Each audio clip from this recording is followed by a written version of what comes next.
Assalamualaikum warahmatullahi wabarakatuh. Kita kembali lagi di pembelajaran penataan produk. Kali ini kita akan membahas mengenai bab 4, yaitu klasifikasi dan spesifikasi produk. Perkenalkan, nama saya Yoga Prima Firdaus. Hari ini kita akan sharing-sharing mengenai klasifikasi dan spesifikasi produk. Kebutuhan manusia yang beragam dan mengalami perkembangan seiring waktu memunculkan banyak alat pemuas kebutuhan dengan berbagai jenis. Nah, berdasarkan tujuan pemakaiannya, barang dapat digolongkan menjadi sebagai berikut. Ada berdasarkan tujuan pemakaian, kemudian ada berdasarkan manfaat atau tingkat kepuasan, lalu ada berdasarkan sifat konsumsi, ada berdasarkan daya tahan produk, ada berdasarkan cara penyimpanannya, berdasarkan sifat barangnya, lalu ada berdasarkan bentuknya, dan terakhir ada berdasarkan cara pemakaiannya. Oke, kita akan membahas berdasarkan tujuan pemakaiannya terlebih dahulu. Dalam berdasarkan tujuan pemakaiannya itu ada barang industri, kemudian ada barang modal, lalu ada barang konsumsi. Pada barang industri adalah barang yang dibeli untuk diproses kembali untuk memenuhi kebutuhan industri. Nah, konsumen dari barang industri adalah perusahaan, pembisnis, lembaga atau organisasi, termasuk organisasi yang bertujuan untuk mencari laba.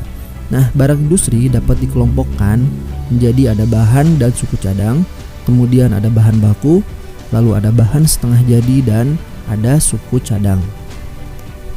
Bahan dan suku cadang yaitu bahan yang akan diproses dalam sebuah produksi, misalnya sapi perah untuk kebutuhan konsumsi susu, lalu kapas untuk kebutuhan industri, kecantikan dan fashion dan sebagainya. Kemudian ada bahan baku.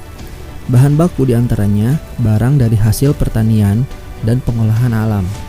Bahan baku yang berasal dari hasil pertanian adalah bahan yang berasal dari proses pengolahan tanah dan tanaman, misalnya kopi, kelapa sawit, getah karet, ternak, dan lain sebagainya. Kemudian ada bahan setengah jadi. Bahan setengah jadi adalah barang hasil produksi yang masih memerlukan proses lebih lanjut agar dapat digunakan untuk menghasilkan barang jadi. Contohnya yaitu seperti benang tenun, karet mentah, dan kawat. Kemudian yang terakhir ada suku cadang. Tadi kan sudah membahas tentang barang industri, lalu sekarang ada barang modal. Nah, barang modal adalah seluruh barang yang digunakan dalam proses produksi dan menghasilkan produk jadi. Barang modal yang dimaksud adalah barang yang digunakan baik secara langsung maupun tidak langsung dalam proses produksi. Nah, barang modal dapat dikelompokkan yaitu ada instalasi, kemudian ada peralatan ekstra, lalu ada pembekalan dan pelayanan. Instalasi. Oke, tadi sudah membahas mengenai barang industri lalu barang modal. Sekarang ada barang konsumsi. Barang konsumsi adalah barang yang digunakan untuk konsumsi sendiri dan keluarga. Oleh karena itu, konsumsi ini dikategorikan sebagai konsumen akhir karena barang tidak diproses lagi. Nah, lalu barang konsumen diklasifikasikan menjadi 4 jenis, yaitu barang-barang kebutuhan sendiri, kemudian ada barang-barang yang dipilih-pilih, lalu ada barang spesial, dan yang terakhir ada unsold goods. Ada barang-barang kebutuhan sendiri. Nah, apa itu barang-barang kebutuhan sendiri? Yaitu barang-barang yang rutin dibeli oleh konsumen dengan usaha dan pertimbangan dalam membelinya. Contohnya seperti sabun, gula, pasta gigi, dan koran. Lalu ada shopping goods atau barang-barang yang dipilih-pilih. Nah, shopping goods adalah barang-barang yang dipilih dan dibandingkan oleh konsumen berdasarkan kriteria tertentu. Contohnya, jadi orang tuh membelinya membandingkan dulu seperti harganya gimana, kemudian mutunya gimana, dan model masing-masing barang itu sendiri. Contohnya seperti alat-alat rumah tangga, kan banyak banget pilihannya tuh. Kemudian ada pakaian, banyak banget modelnya, stylenya, warnanya, dan furniture. Lalu ada specialty goods atau barang yang spesial. Nah, yaitu adalah barang yang memiliki karakteristik atau merek yang unik. Jadi pembeli memerlukan usaha khusus untuk mendapatkan barang tersebut. Harganya itu relatif tinggi, contohnya nih seperti mobil, kemudian perlengkapan kamera, dan peralatan kosmetik. Kemudian yang terakhir ada unsold goods, yaitu adalah barang yang tidak diketahui atau bisa juga tidak diketahui oleh konsumen, tetapi biasanya tidak terpikir untuk membelinya. Contohnya, ada produk baru seperti detektor asap, kemudian prosesor makanan, kan semua itu adalah barang yang tidak dicari.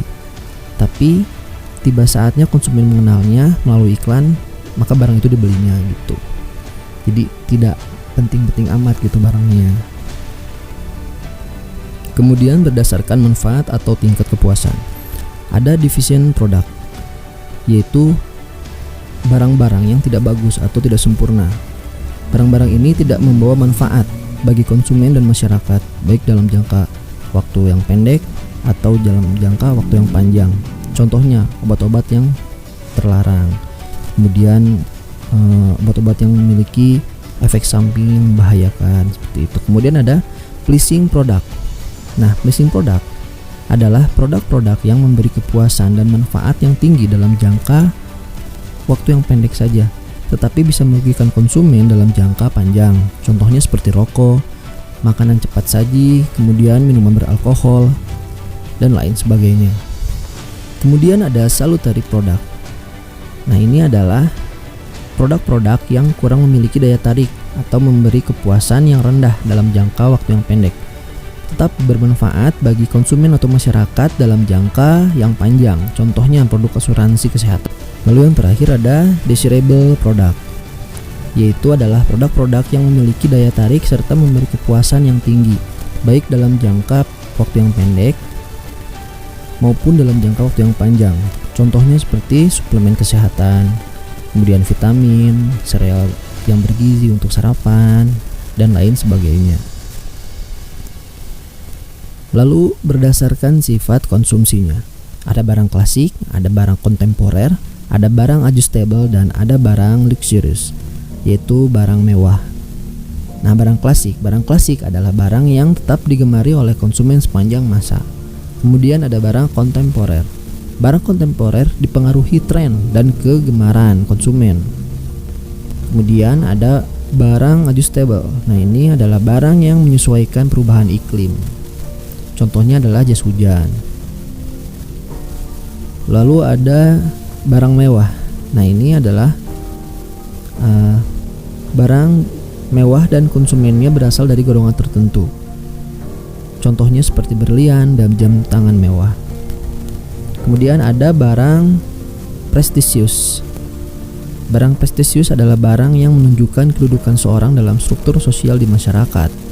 Contohnya orang yang menggunakan dasi dan lain sebagainya. Kemudian ada barang praktis. Nah, barang praktis adalah barang yang penggunaannya tidak rumit dan membangun kesan santai. Contohnya adalah sandal dan t-shirt. Lalu ada berdasarkan daya tahan produk. Berdasarkan aspek daya tahannya, terdapat dua macam barang, yaitu barang yang tidak tahan lama atau barang tahan lama atau durable goods. Nah, barang tidak tahan lama adalah barang yang berwujud yang habis dikonsumsi dalam satu atau beberapa kali pemakaian. Contohnya seperti sabun, minuman dan makanan ringan, kapur tulis, gula dan garam dan lainnya. Kemudian ada barang tahan lama. Nah, barang tahan lama merupakan barang berwujud yang dapat bertahan lama meskipun rutin digunakannya. Contohnya seperti televisi, lemari es, mobil, dan komputer dan sebagainya.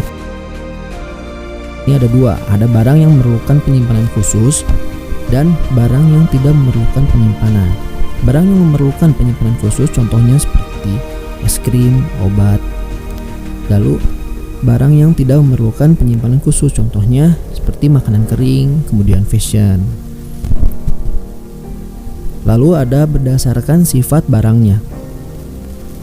Ada dua juga ini, ada barang konkret dan ada barang abstrak. Barang konkret misalnya barang elektronik, pakaian. Kemudian barang abstrak misalnya pulsa elektrik, lalu ada lagu. Kemudian berdasarkan bentuknya, ada barang padat dan ada barang cair. Barang padat misalnya beras, meja, kursi, dan lainnya. Kemudian barang cair misalnya sampo, minyak, dan lainnya. Kemudian berdasarkan cara pemakaiannya, ada barang komplementer, kemudian ada barang substitusi. Barang komplementer misalnya adalah kompor dengan gas. Kemudian barang substitusi misalnya beras dengan roti.